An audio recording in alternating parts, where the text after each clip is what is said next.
예, 이제 비가 오네요. 네, 장마철이 되었다고 합니다. 우리 할렐루야 샬롬 하고 인사하시고 또 이렇게 장마로 비 피해나지 않도록 하나님께 간구하는 그런 귀한 예배가 되도록 주님 하나님께 간구하도록 하십시다. 할렐루야 샬롬 하고 인사하십니다. 할렐루야 샬롬 샬롬 샬롬 샬롬 샬롬. 하나님 사랑합니다. 여러분 주 안에서 사랑합니다. 오늘 여기 대답하는 제 부장입니다. 예, 무엇을 알고 있는가? 우리는 알고 있는 게 뭐가 있겠습니까? 다 모르죠. 하나님께 우리가 온전하게 답할 게 있는 게 없다. 욥이 이제 대답을 합니다. 내가 이 일이 그런 줄을 알거니와 인생이 어찌 하나님 앞에 의로울 자가 어디 있겠냐. 내가 나도 다 한다. 네가 나에게 그 충고한 경계한 모든 것들 나도 다 알고 있다. 사람이 하나님께 변론하기를 좋아할지라도 대답하지 못하리라. 9장 3절이죠. 하나님께 변론을 아무리 한다 하더라도 첫마디에 한마디도 우리는 대답할 수 없는 인생이다. 예, 폭풍 가운데서 말씀하신 하나님께 대답할 수 없다. 자신의 손으로 우리는 그저 입을 가릴 뿐이다. 욥기 40장 3절에서 4절에도 그렇게 증거합니다. 예, 38장에서 40장에도 그때 여호와께서 폭풍 가운데 욥에게 말씀하 이르시되 무죄한 말로 생각을 어둡게 하는 자가 누구냐. 여호와께서 또 욥에게 말씀하시되 트집지 않는 자가 저런 자와 다투겠느냐. 하나님을 탓하는 자는 대답할지니라. 욥이 여호와께 대답하여 이르되 보소서 나는 비쳐나오니 무엇이라. 주께 대답하리까 손으로 내 입을 가릴 뿐입니다. 맞죠? 우리가 하나님께 뭐라고 대답을 할 수 있겠습니까? 또 하나님이 우리에게 물어보신들 몰라서 물어보실 일은 전혀 없는 거죠. 절대로. 예, 우리가 사람 앞에서 내 마음을 이렇게 다른 마음으로 그렇게 거짓으로 얘기를 해도 하나님께서는 다 압니다. 근데 세상은 어때요? 사람을 아주 우리 말에 눈 가리고 앙호한다 이것처럼 그걸 아주 너무 당연하게 너무 자연스럽게. 예, 저는 참 그런 거 보면서 마음이 아픕니다. 우리는 구별된 자들이니까 세상 사람들과 달라야 하는데 목회자라고 하면서도 죄종이라고 하면서도요 너무 아무렇지도 않게 사실은 그 교통법규 하나도 잘 지켜야 돼요. 질서가 이 땅에 대한민국에 있으면 그 질서를 잘 지켜야 되는데 불편하고 힘들고 바쁘고 급하면 그죠? 누구나 다 그 정도는 다. 근데 그래도 안 되는 거죠. 사실은 심판하실 그에게 9장 15절입니다. 심판하실 이는 오직 예수 그리스도 한 분이죠. 내가 의로울지라도 대답하지 못하고 나를 심판하실 그에게 그저 간구할 뿐이다. 주님께 우리는 간구할 뿐이라는 거죠. 디모데후서 4장 1절 살아있는 자와 죽은 자를 심판하실 그리스도 예수. 요한복음 5장 22절 아버지께서 아무도 심판하지 아니하시고 심판을 다 아들에게 맡기셨으니 5장 27절 또 인자됨으로 말미암아 심판하는 권한을 주셨느니라. 요한복음입니다. 계시록 1장 18절 볼지어다 이제 세세토록 살아있어 사망과 음부의 열쇠를 가져오느니 어디서 심판할까요? 하나님의 집에서부터 심판이 시작된다고. 신약 베드로전서 4장 17절 하나님의 집에서 심판을 시작하신다. 에스겔 9장 1절에서 6절 내 성소에서 시작할 것이다. 히브리서 10장 30절 그의 백성을 심판하신다. 마태복음 19장 28절 이스라엘 12지파를 심판하신다라고 말씀하시죠. 무엇으로 심판하나?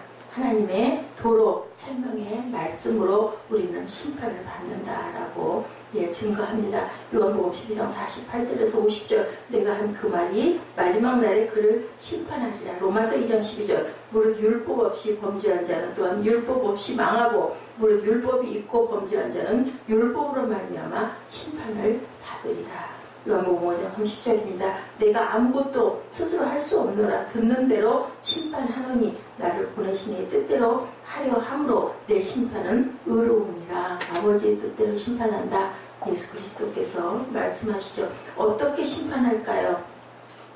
하나님을 경외하는 자와 경외하지 않는 자를 분별하여 심판하신다. 말라기 3장 16절에서 4장 3절입니다. 전도서 12장 13, 14절입니다. 하나님은 모든 행위와 모든 은밀한 일을 선악간에 심판하시리로다. 고린도후서 5장 10절입니다. 선악간에 그 몸으로 행한 것을 따라 받으려 함이라. 우리가 행한 대로 받는다라고 말씀하시죠. 말라기 3장 16절에서 18절 의인과 악인을 분별하고 하나님을 섬기는 자와 섬기지 아니하는 자를 분별하리라. 요한복음 5장 19절 선한 일을 행한 자는 생명의 부활로 악한 일을 행한 자는 심판의 부활로 나오리라. 이렇게 분명하게 우리를 심판하신다. 무엇으로? 하나님의 말씀으로. 어디에서? 하나님의 집에서 심판하신다. 하늘나라에서.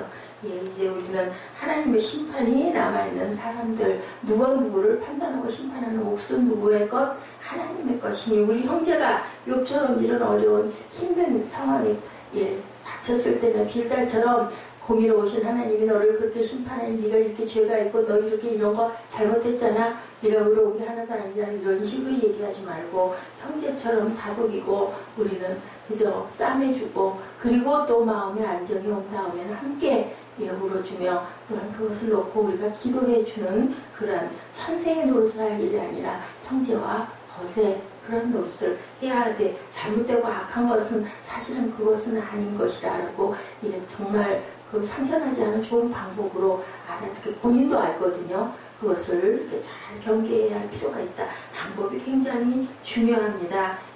빌닷의 충고에 욥이 나도 안다. 그리고 또한 얘기합니다. 우리는 모른다. 나도 네 아는 건 나도 알아. 근데 아버지의 뜻을 우리가 어떻게 다 알겠니? 하나님의 깊은 속은 하나님밖에 모른다. 그리고 하나님 말씀대로 아버지는 심판하실 거고 예수 그리스도밖에 심판하실 자는 없다. 사람이 하나님께 변론하기를 좋아할지라도 천마디 한마디도 우리는 대답할 수 없다. 자신이 하나님께 따지는 것이 나는 절대 아니다 라고 욥이 얘기를 하죠. 빌닷은 욥을 충고하며 욥이 모른다고 생각했지만 사실은 그거 정도 이상 욥이 얼마나 하나님을 경외하고 예배하고 제사도 아들 자녀 숫자대로 잘못한 것들이 있을까 싶어서 제사를 드리지 않습니까? 우리는 모르죠. 빌닷이 욥은 모르고 자신은 안다고 생각하는 것처럼 말하는 것을 좀 욥 빌닷이 아는 것을 나도 알고, 그리고 또한 하나님의 깊은 뜻을 우리가 어찌 다 헤아려 알 수 있겠냐. 우리는 모른다. 측량할 수 없는 큰 일을, 셀 수 없는 기이한 일을 행하시느니라. 10절. 우리가 하나님의 모든 것들은 다 할 수가 없다. 그리고 쉽게 그렇게 충고하는 것은 너무너무 아프다라고 이렇게 얘기합니다. 빌닷과 욥이 함께 모르고 있다는 것. 그런데 자신은 고난받지 않고 있다 하며 마치 자신이 나는 알고 나는 잘하고 있고 너는 모르고 네가 잘못했으면 그렇게 된 것이 아니라는 거죠. 하나님께서는 각자에게 잘못된 부분들을 또는 그 시와 때가 다릅니다. 오래 참고 바라보고 계시는 아버지 그 깊은 뜻을 우리는 다 알 수가 없다. 욥이 고난받고 있기 때문에 그런 치욕을 당하는데 우리는 자칫 그러기 쉬워요. 그죠? 누군가에게 고난이 닥치거나 환란이 오면 어이구 그렇게 굴더니 그냥 결국 그렇게 됐지, 그러니 그거 봐 그렇게 됐지 이렇게 얘기하지만 그래서는 안 된다. 나도 똑같은 우리 그 옛말에 겨 묻은 개가 못 묻은 개 나무란다라는 얘기가 있죠. 나는 그거보다 더 할 수도 있어. 하나님이 참고 계실 때 저거 보고 나는 정말로 나는 어떤가 돌이켜봐야 되겠다. 그게 중요합니다.